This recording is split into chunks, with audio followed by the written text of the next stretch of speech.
with other capitals in the world. We're going to compete with other capitals in the world, and that's our aspiration as a state. So, as a state, we got bifurcated in the year 2014. So, we are the new state, capitalist state. We started our journey from scratch, and Mr. Naidu is known for building cities ground up. An example of that is Hyderabad. So, Hyderabad was built by the Nizam, Secunderabad by the British, and Cyberabad by Mr. Naidu. He has a great contribution in that. So, he's known for it. And he brought the same vision, but he said, let's do this from scratch and a completely green field. And the beauty of this project is not just the technology bit, but the human angle, where not even an acre was owned by the government, it was owned by the farmers. So we pooled the land from the farmers, where developed land went back to the farmers. So how do you make farmers part of this growth, the economic growth that we're going to deliver? So and that's very unique in that sense. And we started off with that project. It is going to be India's world-class city. It's going to be all green powered. It's a city that's going to have district cooling system, like how we have power, water coming and gas coming home. You'll actually have air conditioning coming as service. So we're looking at various efficient models that have been deployed across the world that can enable us to leapfrog as a city. That's one part. The second part comes to the entire knowledge bit. If you look at it, we already have India's premier institutes like SRM, VIT, already having campuses there, and they're creating world-class students, faculty coming out of that area, and more campuses are going to come. So that's where the entire knowledge economy is going to get kick-started. And saying that, as a government, we are very passionate about real-time governance. We did this in the past between 14 and 19. But now things have changed. Now government can be in your phone. So why should you go to office? And single question is that. So when you push a button, you're able to watch a movie. When you push a button, you're able to get a cab, or groceries, or lunch, or dinner.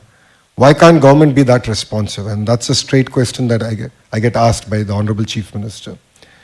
Saying that, phase one, we're working with various platforms, and the phase one, we intend to deliver about close to 100 government services via any platform to your phone, number one.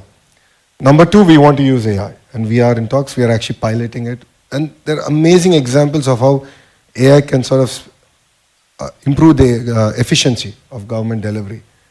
And the various instances where I believe we could have done much better than we did in the past. So you'll see in the next 100 days AI being deployed in governance, and also helping ministers, bureaucrats take decisions. So we already started this project where we have a digital twin for every minister. And based on the entire social listening, based on the feedback from various sources, it would advise that these are probably the 5 areas you want to pay attention in this week. So we're giving these insights to the ministers, and then we have this entire feedback mechanism. We understand sentiment across various ministries far better today. So 100 days from now, I think I'll be able to present it actually in front of everyone. And then we want to then go down, have a digital twin for every member of Legislative Assembly, so they can understand better what are the pain points, what are the things that we need to now focus on. So 2 quick points. Firstly, knowing Mukesh, he would tell me that if you're going to do that, please do it at US India Forum, the 100-day plan. We would love to have you over and have you present this to the investors. They would love to see this. We would be honored if you would do that. And again, ladies and gentlemen, remember, Amravati.ai not competing with the best capital cities in India, but with the world. That's the ambition, that's the plan. It's quite incredible. And thank you for sharing that. You spoke about knowledge hubs and universities and Andhra Pradesh's Knowledge City initiative, which is focusing on knowledge, and also looking at building these world-class universities. I can count 4 AI universities: skill, sports, and logistics. Could you elaborate a little bit of the plan here and how it plays into the vision that you've just described?